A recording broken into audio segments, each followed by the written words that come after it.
আসসালামু আলাইকুম ওয়া রাহমাতুল্লাহ।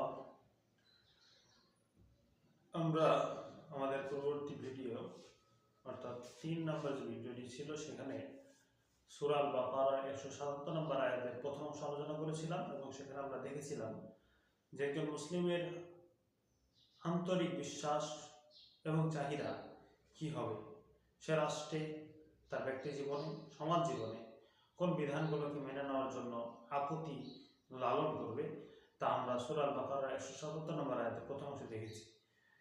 ইনশাআল্লাহ বিইজনিল্লাহ আজকে আমরা সূরা আল বাকারা 177 নম্বর আয়াত থেকে আরো জানবো একজন মুমিনের বাহ্যিক আচরণ কার্যক্রম কেমন হতে পারে, কেমন হওয়া উচিত, কেমন হলে তাকে মুসলিম হিসাবে পরিগণিত করা হবে।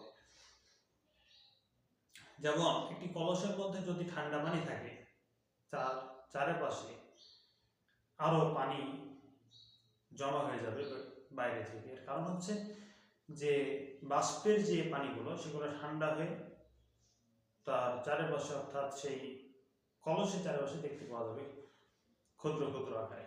একইভাবে কোনো পাত্রে যদি গরম কোনো কিছু থাকে অর্থাৎ কয়লা থাকে, তাহলে সেখানে পানি তার চারপাশে আর থাকবে না, পানি সরে যাবে। তাহলে একজন ব্যক্তির ঈমান সেটা অন্তরের বিষয়, তবে তার কথা বার্তা কাজ ইত্যাদির মাধ্যমে তার পরিস্ফুটন হবে। যে ব্যক্তি রাষ্ট্রীয়ভাবে ইসলাম চায় না, যে ব্যক্তি ইসলাম শরিয়াকে কায়েম করতে দিতে চায় না, বরং তার বিরুদ্ধে তার অবস্থান, তাকে কখনো ইসলাম শরিয়া মুসলিম হিসেবে গণ্য করবে না।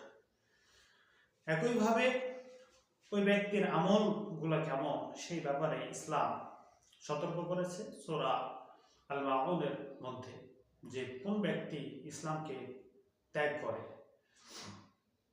আল্লাহ তাআলা সূরা মাউনের মধ্যে কিছু আয়াত দিয়েছেন, সেটা আমরা পরে তেলাওয়াত করব এবং আমাদের আলোচনা সে আয়াতগুলোর মধ্যে শেষ করব ইনশাআল্লাহ। ওমা তাওফীক ইল্লা বিল্লাহ। এখন আমরা সূরা আল বাকারা 177 এর দ্বিতীয় অংশে চলে যাচ্ছি ইনশাআল্লাহ বিইজনিল্লাহ। আল্লাহ তাআলা বলেন যে যারা ঈমানের পূর্ণতা নিয়ে এলো, আল্লাহর প্রতি ঈমান আনলো, আখিরাতকে বিশ্বাস করলো, মালায়েকাকে বিশ্বাস করলো, আমার কিতাব সমূহকে তাদের জীবন বিধান হিসেবে গ্রহণ করে নিল, নবীদের সুন্নাহকে তাদের রাষ্ট্রীয় আদর্শ হিসাবে গ্রহণ করলো, জীবন আদর্শ হিসেবে গ্রহণ করলো, সালাতে আদর্শ হিসেবে গ্রহণ করলো, তারা ইমানের পূর্ণতা নিয়ে এলো, ঠিক আছে আলহামদুলিল্লাহ। এরপরে তাদের কার্যক্রম হচ্ছে ইমানকে পরিস্ফুটিত করা, ফলে সুশোভিত করা। এজন্য কি করতে হবে? وآتى المال على حبه ذوي القربى, তারা তাদের সম্পদ দান করে আল্লাহর ভালোবাসায় তাদের আত্মীয় স্বজনকে। শুধু ঈমান মুখে বলার জিনিস না, এটা কাজে প্রমাণ করার জিনিস। মাঠে ঘাটে আত্মীয় স্বজনের সাথে আচার আচরণে ঈমানের পরিস্ফুটন অর্থাৎ পরিপূর্ণ আমলের মাধ্যমে এর পূর্ণতা আসবে। এটা শুধু অন্তরের বিষয় না, অন্তরের সাথে মুখ, মুখের সাথে কাজ, এই তিনটার সমন্বয়ে ঈমানের পূর্ণতা। ঈমান তিনটার যখন একটা ছুটে গেলে একটাতে ফাসিক হবে আর একটাতে মুনাফিক কাফের, শেষ। এইভাবে আল্লাহ তাআলা বলেন যে ওয়াদাল মাল, তাদের জন্য পূর্ণ, লাইসাল বিররা প্রথমে ছিল ওয়ালাকিন্নাল বিররা, ঠিক একইভাবে তাদের জন্য পূর্ণ যারা ঈমান আনার পরে ওয়াআতাল মাল আলা হুব্বিহি মিসকিনা আলা হুব্বিহি যাউল কুরবা, যারা তাদের সম্পদ দান করে আল্লাহর ভালোবাসায় নিকট আত্মীয় স্বজনদেরকে। নিকট আত্মীয় স্বজন তো পিতা মাতার মধ্যে থেকে শুরু হবে। আল্লাহ তাআলা ওয়াকাদা রাব্বুকা আল্লা তা'বুদু ইল্লা ইয়্যাহু ওয়া বিল ওয়ালিদাইনি ইহসানা, আল্লাহ তাআলার ঘোষণা হচ্ছে, আল্লাহ তাআলা নির্ধারণ করে দিয়েছে তোমরা আল্লাহ ছাড়া কারো ইবাদত করবে না এবং পিতামাতার প্রতি সদাচরণ করবে, উত্তম আচরণ করবে। সেই উত্তম আচরণের অন্তর্ভুক্ত পিতামাতার আত্মীয় স্বজন, তাদের বংশধর এর অন্তর্ভুক্ত হবে। পিতামাতা যাকে ভালোবাসত, আমার ভাইকে ভালোবাসত, তার সাথে ভালো ব্যবহার করতে হবে, এটা ইসলামের নির্দেশনা। পিতামাতা তারা যদি তাদেরকে দেখাশোনা করতে হবে, এটা ইসলামের নির্দেশনা। তাহলে আল্লাহ তাআলা প্রথম কথা বললেন যাউল কুরবা, আত্মীয় স্বজনদেরকে সম্পদ থেকে ব্যয় করতে হবে তাদের জন্য। ওয়াল মাসাকিন, ওয়াল ইয়াতামা ওয়াল মাসাকিন, ইয়াতীমদেরকে সাহায্য সহযোগিতার হাত নিজের অর্থ ব্যয়ের মাধ্যমে বাড়িয়ে দিতে হবে। ইয়াতীমদেরকে কোনোভাবে তুচ্ছ তাচ্ছিল্য করা, হেয় করা, এটা নিষিদ্ধ। তাদের অর্থ আত্মসাৎ করা ইসলামে নিষিদ্ধ। আল্লাহ তাআলা বলছেন, আল্লাযীনা ইয়াকুলুনা আমওয়ালাল ইয়াতামা, যারা ইয়াতীমদের সম্পদ গ্রাস করে, লা ইয়াকুলুনা ফি বুতুনিহিম ইল্লা নার, তারা পেটের ভিতর আগুন ছাড়া অন্য কিছু খায় না। ইয়াতীমদের সম্পদ তাদের বয়স হলে, তাদের পরিপক্কতা আসলে তাদেরকে ফিরিয়ে দেওয়া, এটা ইসলামের নির্দেশনা। তাদেরকে দেখাশোনা করা, এটা ইসলামের নির্দেশনা। আল্লাহ তাআলা রাসূল মুহাম্মদ রাসূলুল্লাহ সাল্লাল্লাহু আলাইহি ওয়াসাল্লাম বলছেন যে আনা ওয়া কাফিলুল ইয়াতীম কাহাতাইন, আমি এবং ইয়াতীমের লালন পালনকারী কাহাতাইন, এইভাবে থাকবে, পাশাপাশি থাকবে। দুই লোক যেমন পাশাপাশি, ঠিক তেমন আমি এবং ইয়াতীমের লালন পালনকারী পাশাপাশি থাকবে। এ হচ্ছে ইয়াতীমের লালন পালনের গুরুত্ব এবং তাকে তুচ্ছ তাচ্ছিল্য করার ভয়াবহ শাস্তি। এরপর আল্লাহ বললেন ওয়াল মাসাকিন, যারা মিসকিন তাদেরকে খাদ্য দান করবে, তাদেরকে অর্থ পয়সা দিয়ে, বুদ্ধি দিয়ে, বিবেক দিয়ে সাহায্য করবে। ওয়াল মাসাকিন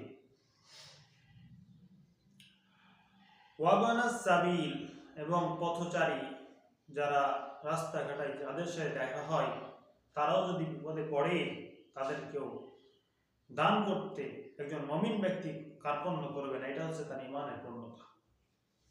তাকে সে কোনোদিন দেখে নাই, তবে আল্লাহ তাআলার জন্য তার বিপদে তার পাশে দাঁড়াবে, এটা একজন মুমিনের চিহ্ন। আসারুল মুমিন, শুধু মসজিদে মাদ্রাসায় ঘোষণা দিয়ে দান করা, অন্য জায়গায় দান না করা, এই যদি হয় আমার আপনার পরিণতি, তাহলে বুঝতে হবে ঈমানের আছে অনেক বড় একটা ঘাটতি। ঘাটতি বলতে গোপনে কাজ করতে পারছি না, সবগুলো প্রকাশ্যে করছি, তাহলে রিয়া। রিয়া আল্লাহর জন্য কাজ হচ্ছে না, খালেস হচ্ছে না। এজন্য আমাদের ঈমানকে খালেস করতে হলে গোপন কার্যক্রম এটা বৃদ্ধি করার প্রয়োজন। আল্লাহ তাআলা তৌফিক দান করুন, আল্লাহুম্মা আমিন। আল্লাহ তাআলা বললেন ওয়াসাইলিন, এবং যারা ভিক্ষুক তাদেরকে এরা অর্থ কড়ি, টাকা পয়সা দান করে। ওয়াফির রিকাব, এবং দাস মুক্তির জন্য, বন্দীকে মুক্তি করার জন্য এরা অর্থ কড়ি ব্যয় করবে। যারা মুমিন, যারা কল্যাণ চায়, যারা আল্লাহর প্রতি ঈমান আনে, যারা নবীদের প্রতি ঈমান আনে, তারা এই কাজগুলো করবে। তাহলে আল্লাহ তাআলা এতক্ষণ যে সব কথা বললেন একজন মুমিনের গুণাবলী হিসাবে, তার সবগুলোই অতি প্রাকৃতিকভাবে আমরা জানি এগুলো ভালো কাজ। আর এই ধরনের কাজ থেকে দূরে থাকা যে বড় ধরনের ক্ষতির শিকার, তা আল্লাহ তাআলা সূরা আল বাকারা 83 নম্বর আয়াতে উল্লেখ করছেন যে আমি তো এটা মিসাক হিসেবে গ্রহণ করেছি, অঙ্গীকার হিসেবে গ্রহণ করেছি যে পৃথিবীর মানুষের সাথে তোমাকে ভালো ব্যবহার করতে হবে। আল্লাহ তাআলা বলেন ওয়াইদা আখাযনা মিসাকা বানি ইসরাঈল, যখন আমরা বানি ইসরাঈল থেকে অঙ্গীকার গ্রহণ করলাম, কি অঙ্গীকার? লা তা'বুদুনা ইল্লাল্লাহ, তোমরা আল্লাহ ছাড়া কারো ইবাদত করবা না, কারো হুকুম মানবা না, কারো থিওরি গ্রহণ করবা না। লা তা'বুদুনা ইল্লাল্লাহ ওয়া বিল ওয়ালিদাইনি ইহসানা, পিতা মাতার প্রতি সৎ ব্যবহার করবা। ওয়া বিল কুরবা, নিকট আত্মীয়দের প্রতি ভালো ব্যবহার করবা। ওয়াল ইয়াতামা, ইয়াতীমদের প্রতি সৎ ব্যবহার করবা। ওয়াল মাসাকিন, মিসকিনদের প্রতি ভালো ব্যবহার করবা। ওয়া কুলু লিন-নাসি হুসনা, আর মানুষের সাথে ভালো ভালো কথা বলবা। তাহলে এটা একটা হচ্ছে মিসাক, আল্লাহ তাআলার অঙ্গীকার। আর আল্লাহ তাআলা এই অঙ্গীকার ভঙ্গ করার কারীদেরকে বলেছেন ক্ষতিগ্রস্ত। আল্লাহ তাআলা বলেন আল্লাযীনা ইয়াকুলুনা আহাদাল্লাহ, যারা আল্লাহ তাআলার অঙ্গীকারকে ভঙ্গ করে। ওয়া ইয়াকতাউনা মা আমারাল্লাহু আন ইউসালা বিহি, এবং আল্লাহ তাআলা যার সাথে সম্পর্ক রাখতে বলেছেন তা ছিন্ন করে। উলাইকা হুমুল খাসিরুন, এরা হচ্ছে ক্ষতিগ্রস্ত। সূরা আল-বাকারার মধ্যে আল্লাহ তাআলা উক্ত আয়াত নাযিল করেছেন। তাহলে আল্লাহ তাআলা যে সব সম্পর্ক আপনি রক্ষা করতে বলেছেন, যাদের সাথে চলাফেরা করতে বলেছেন, আল্লাহ তাআলা বলেছেন কুনু কওমিন বিল কিসত, তোমরা সত্যের জন্য সাক্ষী হয়ে যাও। তাহলে সত্যের জন্য সাক্ষী যারা, তাদের সাথে আপনাকে থাকতে হবে। কুনু মা'আস সাদিকিন, সত্যবাদীদের সাথী হও। তাহলে সত্যবাদীদের সাথে আপনাকে থাকতে হবে। এগুলো একটা আপনার উপর মিসাক, অঙ্গীকার আল্লাহ তাআলা নিয়েছেন। আল্লাহ তাআলাকে রব হিসেবে মানতে হবে। আল্লাহ তাআলা অঙ্গীকার নিয়েছেন। এই অঙ্গীকারগুলোকে যদি ভাঙা হয় তাহলে ক্ষতিগ্রস্তের অন্তর্ভুক্ত হতে হবে।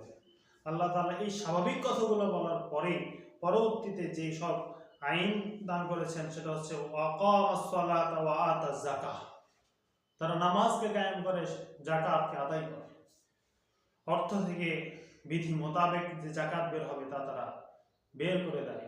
আজকে আমরা ক্যাম্পেইনে নামি, অথচ নামাজের সময় হলে আমাদের মাইক বন্ধ হয় না।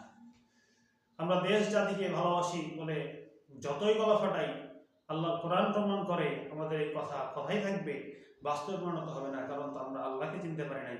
তো আল্লাহকে যে চিনতে পারি নাই, সে দুনিয়া ছাড়া আখিরাতের জন্য কাজ করবে কিভাবে? সে দুনিয়া ছাড়া অন্য কোন উদ্দেশ্যে মানুষের সেবা করবে তা আমরা কোনোভাবে আজ করতে পারি না। এটা সম্ভব আসলে না। মানুষ কোনো কিছু প্রফিটের জন্য কাজ করে। মানুষ কেউ তার সকল সম্পদ দান করে দিতে পারে কিসের জন্য? তার নাম, তার যশ, খ্যাতি ইত্যাদি অর্জনের জন্য। তবে নাম যশ যাদের উদ্দেশ্য হয় তারা জনগণের সেবায় না, জনগণের মর্জিতে কাজ করে, যার ফলে জনগণের ক্ষতিও হতে পারে, তাতে তাদের কোনো যায় আসে না। জনগণ খুশি তো আমিও খুশি।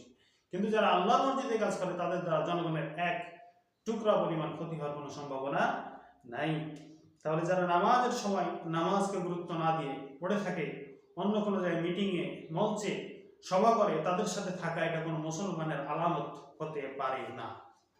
নামাজের আযান হয়ে গেছে, আপনাকে সব কাজ ছেড়ে দিয়ে আল্লাহ তাআলার মসজিদে আপনাকে আগমন করতে হবে, এটাই আল্লাহ তাআলার বিধান। ওয়াক্ত হয়ে গেছে, আপনাকে নামাজ পড়তে হবে, এটাই বিধান। যারা মাঠে ময়দানে সময় হয়ে গেলে নামাজ পড়ে তারা কিছুটা হলেও আপনার উপকারে আসবে সেসব দল। কিন্তু যারা মাঠে ময়দানে আলোচনা করছে, পাশে মসজিদে নামাজ চলছে, আযান হচ্ছে, মাইক বন্ধ হচ্ছে না, নামাজেও নেতা আসছে না, নেত্রী আসছে না, তাদের দ্বারা দেশ এবং জাতির কোনো উন্নতি আমরা আশা করি না। আপনি আশা করলে সেটা আপনার ব্যক্তিগত ঈমানের ঘাটতি বলে আমরা মনে করি। ওয়াল মুফুনা বিআহদিহিম ইযা আহাদু, এবং তারা যখন ওয়াদা অঙ্গীকার করে তখন সে অঙ্গীকারকে পূরণ করে। তাহলে আকামুস সালাত ওয়া আতুজ যাকাত এটা আল্লাহর ভীতি প্রমাণ করে। আর আল্লাহ ভীতি যাদের মধ্যে আছে তারা অঙ্গীকার করলে পূরণ করবে। কিন্তু আল্লাহ ভীতি যাদের নাই, তারা মুখে এক কথা বলতে আর আরেক কাজ করতে কোনোভাবেই দ্বিধা করবে না। 5 আগস্টের পূর্বে যারা বন্ধু প্রতিম সংগঠন ছিল, তারাই 5 আগস্টের পরে বাংলাদেশে আবার আপনাদের মুখে বা একটি দলের মুখে রাজাকার নাম পায়। তাহলে তাদের যে চেহারা তা তো খুব সহজে অন্য আমাদের কাছে মনে হয়। ওয়াসসাবিরিনা ফিল বাস, একজন মুমিনের অন্যতম গুণাবলী হবে ওয়াসসাবিরিনা ফিল বাসা, তারা কষ্টে ধৈর্য ধারণ করবে, অদররাত ক্ষতিতেও ধৈর্য ধারণ করবে। ওয়াহিনাল বাস, অর্থাৎ যতই কষ্ট হোক তারা ধৈর্য ধারণ করবে। ধৈর্য ধারণ, কিন্তু কখনো সত্য থেকে বিচ্যুত হবে না, এর নাম মুমিন। সত্য ছেড়ে দেওয়া এটা ধৈর্যের পরিচয় না, এটা ধৈর্যের পরিচয় না। সত্যের উপর অটুট থাকা, কষ্ট করা, এটা হচ্ছে ধৈর্যের পরিচয়। সত্যের উপর আছি, বিজয় হয় নাই, তবু সত্যের উপর আছি, এটাই হচ্ছে ধৈর্য। এটাই নূহ আলাইহিস সালামের ধৈর্য, এটাই নূহ আলাইহিস শিক্ষা। আজকে আমাদের নূহ আলাইহিস সালামের শিক্ষা নাই বলেই আজকে আমরা বিভিন্ন তন্ত্র গ্রহণ করেছি এবং বিভিন্ন দলের মতে বিভক্ত হয়ে গেছি। নাহলে আমাদের তো বাংলাদেশে কোনোভাবেই ডেমোক্রেসি নামক এই বিষ ঢোকার কোনো উপায় ছিল না। যাই হোক, এর মধ্যেও যারা ভালো তাদের সাথে আমাদেরকে থাকতে হবে। জাস্ট এতটুকু, অর্থাৎ ইহুদি এবং খ্রিস্টান দুই গ্রুপের মধ্যে মুসলমানরা খ্রিস্টানদের পক্ষে সেই রোমান যুদ্ধে ছিল যেমন, ঠিক তেমন সূরা রুমের মধ্যে আলোচনা আপনারা পাবেন। আমরা আলোচনা করবো ইনশাআল্লাহ। ওয়া মা তাওফীক ইল্লা বিল্লাহ, আল্লাহ যদি চান ইনশাআল্লাহ। উলাইকাল্লাযীনা সাদাকু, আল্লাহ বলছেন যারা এই সব কাজগুলো করে তারা হচ্ছে সাদাকু, সত্যবাদী। উলাইকাল্লাযীনা সাদাকু, এরাই হচ্ছে সত্যবাদী। ওয়া উলাইকা হুমুল মুত্তাকুন, আর এরাই হচ্ছে তারা যারা মুত্তাকি। এরাই সত্যবাদী, এরাই মুত্তাকি, যারা আল্লাহর বিধানকে মেনে নিতে চায়, যারা মানুষের সাথে সদ্ব্যবহার করে, সালাত আদায় করে, যাকাত আদায় করে, তারাই কথা দিয়ে কথা রাখবে, আর কথা রাখলে পারে এরাই হচ্ছে সত্যবাদী, এরাই মুত্তাকি। আল্লাহ তাআলা আমাদের সকলকে সত্যবাদী, মুত্তাকি হওয়ার তৌফিক দান করুন। বাংলাদেশকে সকল অপশক্তির হাত থেকে রক্ষা করুন। আল্লাহুম্মা আমিন। ওয়া আখিরু দাওয়ানা আলহামদুলিল্লাহি রাব্বিল আলামিন। আসসালামু আলাইকুম ওয়া রাহমাতুল্লাহি ওয়া বারাকাতুহু।